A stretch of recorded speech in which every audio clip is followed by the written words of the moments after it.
तो ये है सबसे पहला question. The first question we have, question number 1। पहले क्वेश्चन में कहा जा रहा है 2 point charges of 1 coulomb each are placed at a separation of 1 meter from each other। 1 coulomb के चार्जेस हैं, 1 मीटर की डिस्टेंस पर हैं। The force between them is used to lift a group of people। How many people can be lifted from this force? Assume 100 kg to be the mass of every person। आपसे कहा जा रहा है बेटे दो charges हैं 1 coulomb के 1 metre के डिस्टेंस पर रखे हैं, उनके बीच का जो फोर्स है उसका यूज़ किया जा रहा है कुछ लोगों को उठाने में। तो आपसे यही पूछा जा रहा है कितने लोगों को उससे उठाया जा सकता है। ठीक है, तो बस ये देखो कि भाई इन दोनों चार्जेस के बीच का जो फोर्स होगा, चार्जेस के बीच का फोर्स कितना होगा 1/4 pi epsilon not Q1 Q2 by are square. ये जो फोर्स होगा बच्चों ये होगा n नंबर ऑफ पीपल्स को उठाने में जिनका वेट कितना होगा mg। तो कुछ ऐसा सीन रहा होगा कि वेट नीचे लग रहा होगा और ये फोर्सेस मिलकर के ऊपर की तरफ लग रहे होंगे और हम लोग उन पर्सन्स को उठा पा रहे होंगे। ये कॉन्सेप्ट है, बहुत प्यारा सा कॉन्सेप्ट है। देखिए इसकी जो वैल्यू होती है 9 इंटू 10⁹ होती है। Q1 Q2 1 कूलम है, ठीक, डिस्टेंस उनके बीच का 1 है, that is equal to n times एक पर्सन का मास 100 है और g की वैल्यू भी कितनी है 10 है। तो यहाँ से हम लोग n को निकाल सकते हैं which is 9 into 10⁹ divided by 100 into 10 means 1000। तो ये बन जाएगा 9 इंटू 10⁶। तो ओवरऑल आप देखो 9 इंटू 10⁶ का मतलब आप समझ रहे हैं कितने लाख हो गए भाई 90 lakh. 90 lakh of people can be lifted just by these two charges. सिर्फ इन दो चार्जेस से हम लोग 90 लाख लोगों को लिफ्ट करके रख सकते हैं। क्या आपको मेरी बात समझ में आ रही है? ठीक है, चलिए this question was very basic question, आप लोग इसको नोट डाउन कर लीजिएगा स्क्रीनशॉट ले करके। ठीक है, अब हम लोग आगे बढ़ रहे हैं, कमिंग टूवर्ड्स नेक्स्ट प्रॉब्लम। अगला प्रॉब्लम है आपके सामने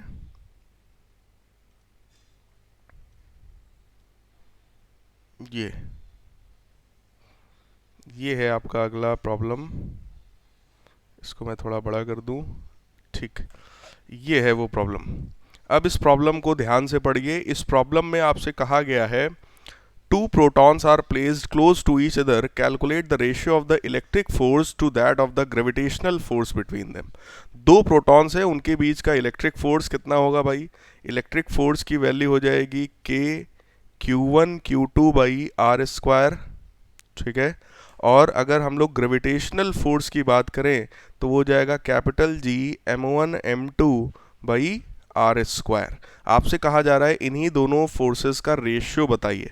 सो we have to calculate F E upon F G, मतलब electric force upon gravitational force. ठीक है, वैल्यूज को देखिए, इलेक्ट्रिक फोर्स की वैल्यू कितनी होगी 9 इंटू 10⁹ इंटू प्रोटॉन में चार्ज बच्चों कितना होता है मैंने आपको फर्स्ट क्लास में ही बताया था 1.6 इंटू 10⁻⁻19, क्योंकि दोनों प्रोटॉन्स हैं तो बेटा स्क्वायर हो जाएगा, डिवाइडेड बाई इनके बीच के डिस्टेंस का square, whole divided by capital G. Capital G की वैल्यू कितनी होती है 6.67 इंटू 10⁻11।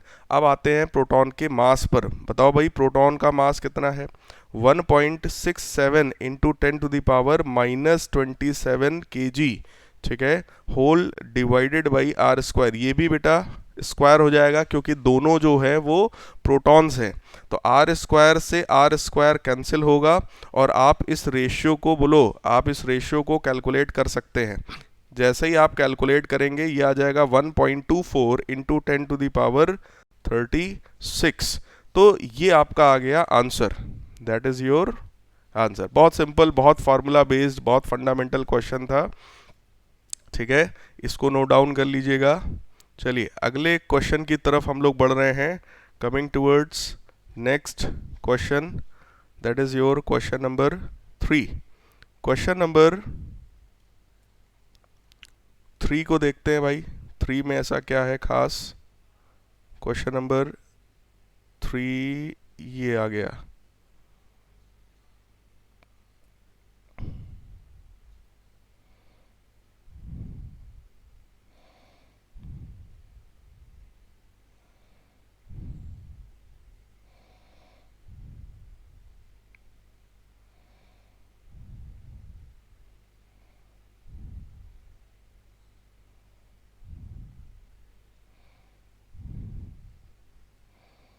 क्वेश्चन नंबर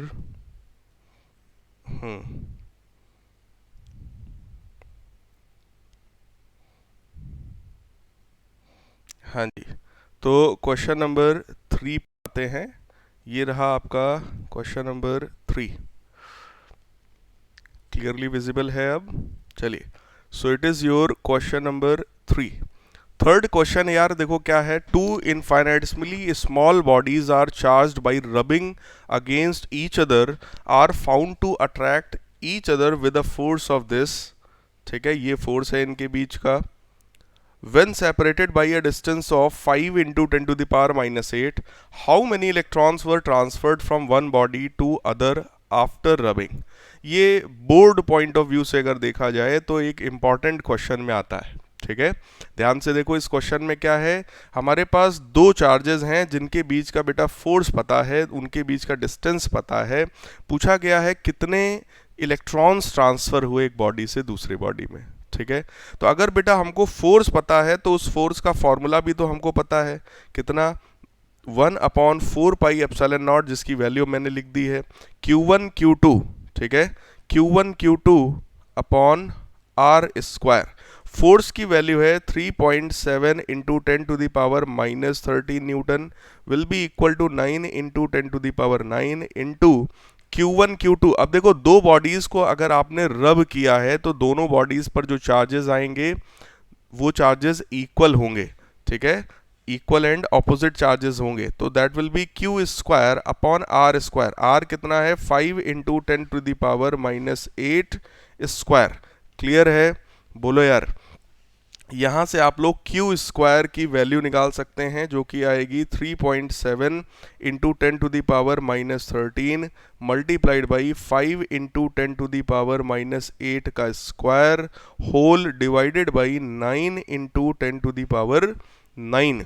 इसको सिंप्लीफाई अगर आप करेंगे तो बन जाएगा 10.28 इंटू 10 की पावर -38 कुलम। बेटा इसको सिंप्लीफाई करके देखिएगा जरूर कि आप प्रॉपर कैलकुलेशंस कर पा रहे हैं कि नहीं। ठीक है, तो यहाँ से Q की वैल्यू आएगी, इसका आप अंडर रूट ले लेंगे। इसका अंडर रूट जैसे ही लेंगे this will be 3.2 into 10 to the power -19 coulomb. तो अपने को यार क्या मिल गया? अपने को चार्ज मिल गया। अब आप लोग मुझे ये बताओ, अगर आपको चार्ज पता है और आपको नंबर ऑफ इलेक्ट्रॉन्स निकालना है तो कौन सा कॉन्सेप्ट, कौन सा फॉर्मूला लगाओगे भाई? मैंने आपको क्वांटाइजेशन ऑफ चार्ज पढ़ाया था, Q is equal to NE। ठीक है, so we can apply this formula, Q is equal to NE। यहाँ से N मिल जाएगा कितना? Q by E। Q पता है हमको 3.2 into 10 to the power -19 divided by electron का charge 1.6 into 10 to the power -19। तो बताओ भाई कितने इलेक्ट्रॉन्स का ट्रांसफर हुआ है?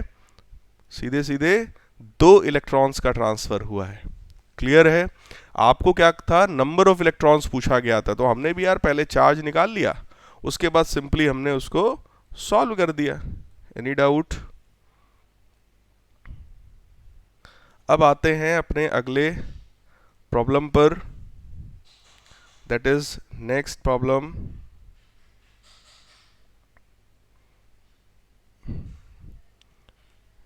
ये है वो आपका अगला प्रॉब्लम।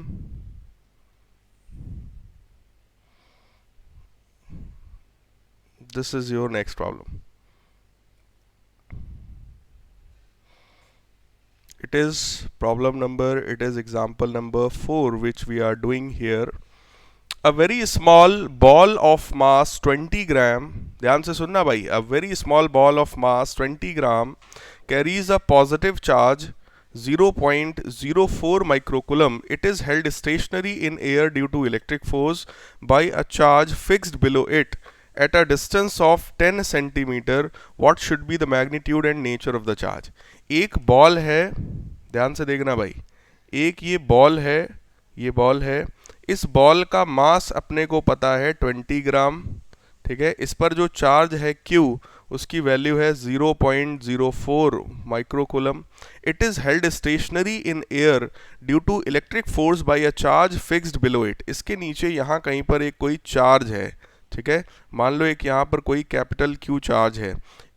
कितने डिस्टेंस पर है ये capital Q charge? It is at a distance of 10 centimetre. What should be the magnitude and nature of the charge. आपको इस कैपिटल क्यू चार्ज का मैग्नीट्यूड बताना है और इसका नेचर बताना है। तो यार साफ सीधी सी बात है, अगर एम मास यहाँ पर है तो बोलो एम मास का जो वेट होगा mg वो नीचे लगेगा। तो ऐसा अगर इस एम मास को यानी इस बॉल को अगर मुझे बैलेंस करना है, इस बॉल को अगर मुझे बैलेंस करना है तो बॉल पर बोलो एक फोर्स ऊपर की तरफ लगना चाहिए और ये फोर्स कौन सा होगा, इलेक्ट्रिक फोर्स होगा। ठीक है, इलेक्ट्रिक फोर्स ऊपर हो, वेट का फोर्स नीचे हो, तो अल्टीमेटली जो बॉल है वो बैलेंस्ड हो जाएगी। यही यहाँ का कॉन्सेप्ट है, इस क्वेश्चन का बहुत सिंपल सा कॉन्सेप्ट है। तो यहाँ पर हमको बस यही चीज़ देखनी है। अब इन दोनों के बीच का बेटे जो फोर्स होगा 1/4πε0 Q1 Q2, इसका चार्ज तो निकालना है, लेकिन दूसरे का चार्ज अपने को पता है 0.04 इंटू 10⁻⁻6। -6 क्यों किया भाई मैंने, क्योंकि ये कौन सा था, माइक्रो था। ठीक है, माइक्रो कूलम था। Q1 Q2 upon are square, R कितना है 10 सेंटीमीटर है, मीटर में कन्वर्ट करो, स्क्वायर करो। ये फोर्स है, ये फोर्स किसके बराबर हो जाना चाहिए, mg के बराबर। m कितना है 20 ग्राम है, तो बेटा MKS सिस्टम में मैंने कन्वर्ट किया। ठीक है, और g की वैल्यू मैं ले रहा हूँ रफली यहाँ पर 10। बात समझ में आ रही है आपको। ठीक, तो इस तरीके से ले करके we can calculate the value of q, और उस q की वैल्यू आपकी आ जाएगी 54.44 इंटू 10⁻⁻6 कूलम। ठीक है, तो इस टाइप के प्रॉब्लम में अगर g की वैल्यू आपको नहीं गिवन है तो आप अपने हिसाब से 10 लेकर के सॉल्व करिएगा। क्लियर है, उसको 9.8 लेकर के टफ बनाने की ज़रूरत नहीं है। ठीक है, अब बात ये आया कि what should be the magnitude and nature of the charge. तो मैग्नीट्यूड तो चार्ज का पता है, अब बात आई सर इसका नेचर क्या है। तो बेटा नेचर आप खुद बताइए मुझे। बॉल पर जो चार्ज है वो पॉजिटिव चार्ज है। ठीक है, नीचे वाला ये वाला जो Q वाला जो चार्ज है, अगर ये चार्ज पॉजिटिव होगा तभी तो उसको रिपेल कर पाएगा और उस पर इलेक्ट्रिक फोर्स ऊपर लगेगा। अगर ये Q वाला चार्ज जो है अगर निगेटिव हो गया तब तो ये तो अट्रैक्ट कर लेगा, वेट ऑलरेडी नीचे लग रहा है, ये भी अट्रैक्ट कर लेगा, तो बॉल पर नेट फोर्स नीचे की तरफ हो जाएगा। ठीक है, इसलिए ये चार्ज कैसा होना चाहिए, this Q charge should be positive. तो ये इसका नेचर हो गया, ये इसका मैग्नीट्यूड हो गया। बोलो यार कितने लोगों को बात समझ में आ गई है।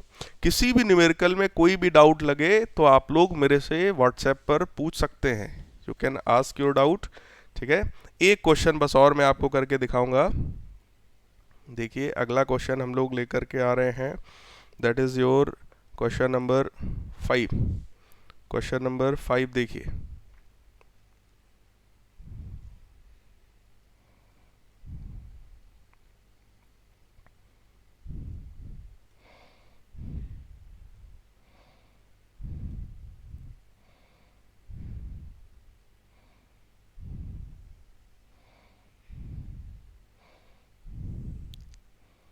ये है आपका अगला क्वेश्चन।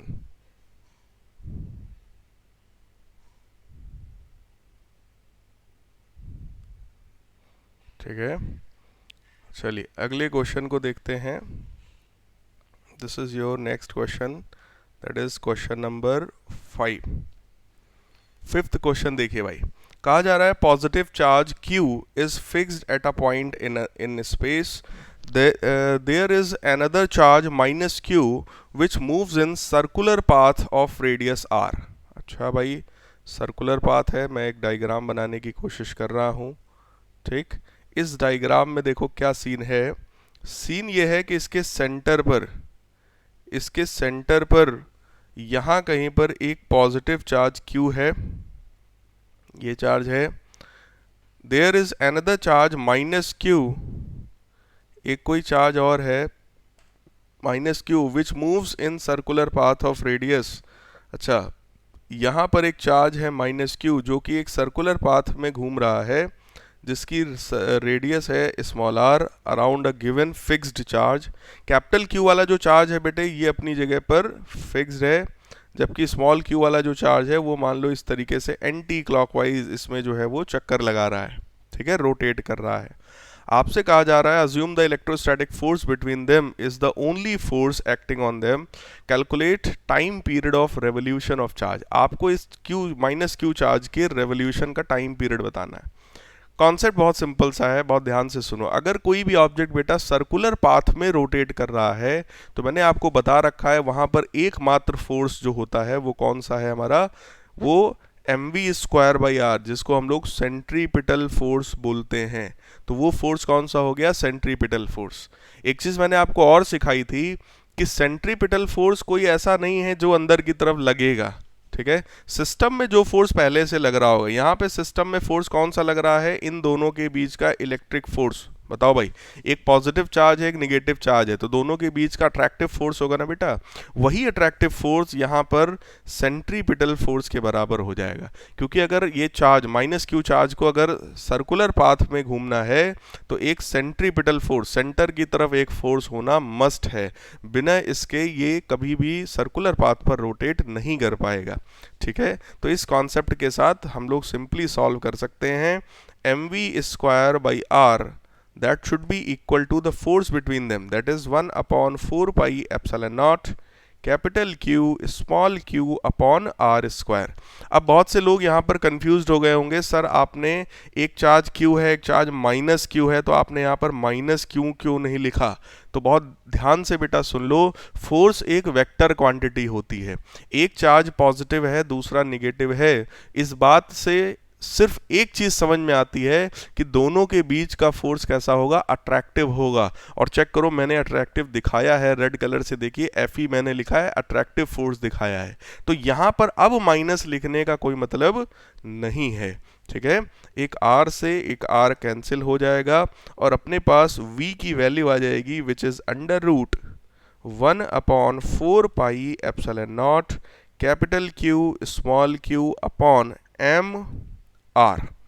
बोलो आपको अब क्या पता है, आपको उस चार्ज की वेलोसिटी पता है जो कि किस टाइप के मोशन में है भाई, सर्कुलर मोशन में है, ठीक है।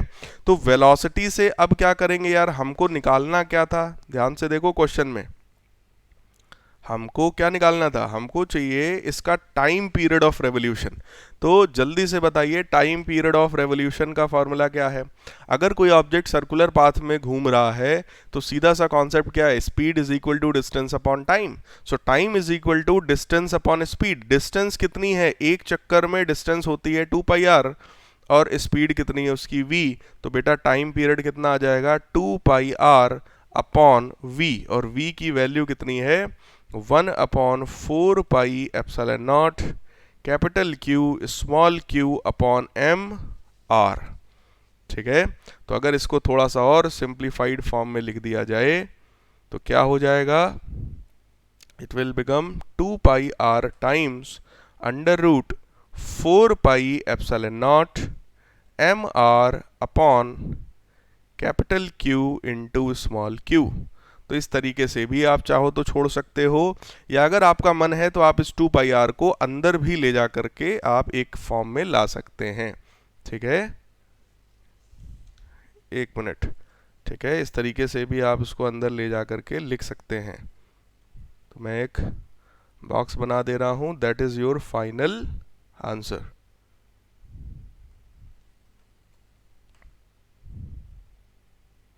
यही है आपका फाइनल आंसर,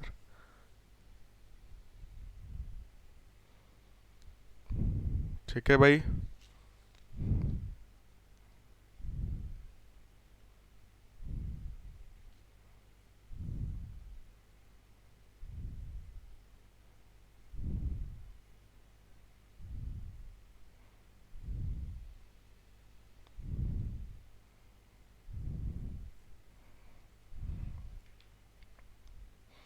तो ये आपका फाइनल आंसर है 2πr अंडर रूट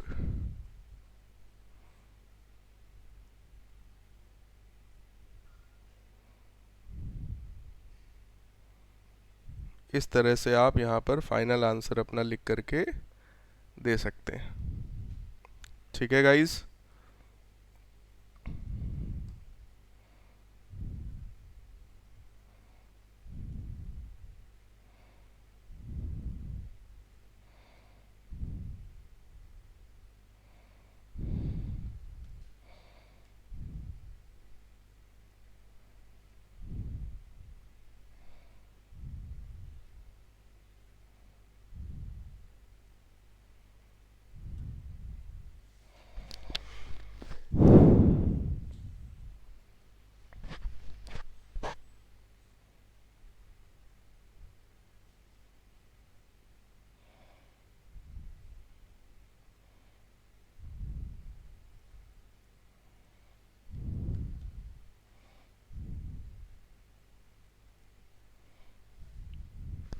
ये थोड़ा सा आगे पीछे हो गया है, बट आई होप आप लोगों को समझ में आ गया होगा क्वेश्चन। ठीक है, चलिए आगे बढ़ते हैं हम लोग। Coming towards next problem. लिखते जाइएगा बेटा इसको आप लोग।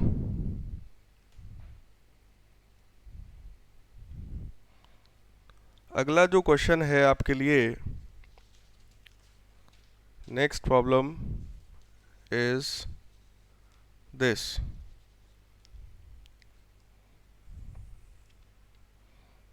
ये अगला प्रॉब्लम है आपके सामने। अगली प्रॉब्लम में ध्यान से देखो भाई क्या पूछा गया है। That is your problem number 6। Sixth problem क्या है? Two small identical blocks of mass 10 gram carrying the same charge 0.2 microcoulomb are kept at separation of 0.1 meter on a rough table. If both the blocks stay in equilibrium using limiting friction from the surface, then calculate the coefficient of friction between the block and the table. बहुत अच्छा, बहुत प्यारा सा question है। आपसे कहा जा रहा है कि दो आइडेंटिकल ब्लॉक्स हैं जिनका मास अपने को पता है, दोनों का कितना मास है भाई, 10 ग्राम है। उनके बीच का जो चार्ज है, दोनों का सेम चार्ज है 0.2 माइक्रोकूलम। उनके बीच का डिस्टेंस पता है 0.1 मीटर। कहा जा रहा है कि अगर वो इक्विलिब्रियम में है using limiting friction, then calculate the coefficient of friction between the charges. बेटा दो चार्जेस हैं तो उनके बीच का आप सोचो फोर्स कौन सा होगा, इलेक्ट्रोस्टैटिक रिपल्शन फोर्स। तो उस रिपल्शन फोर्स की वैल्यू बेटे कितनी है, 1/4 pi epsilon not Q1 Q2 by are square. सो Q1 Q2 by are square. और ये फोर्स आपसे सीधे सीधे कहा जा रहा है कि सिस्टम इक्विलिब्रियम में है यूजिंग लिमिटिंग फ्रिक्शन ओनली। तो ये फोर्स सीधे सीधे किसके बराबर हो जाएगा, लिमिटिंग फ्रिक्शन। फ्रिक्शन फोर्स की वैल्यू किसके बराबर होती है, म्यू एन के बराबर होती है। तो आपने इसको भी जो है म्यू इंटू एन के बराबर कर दिया।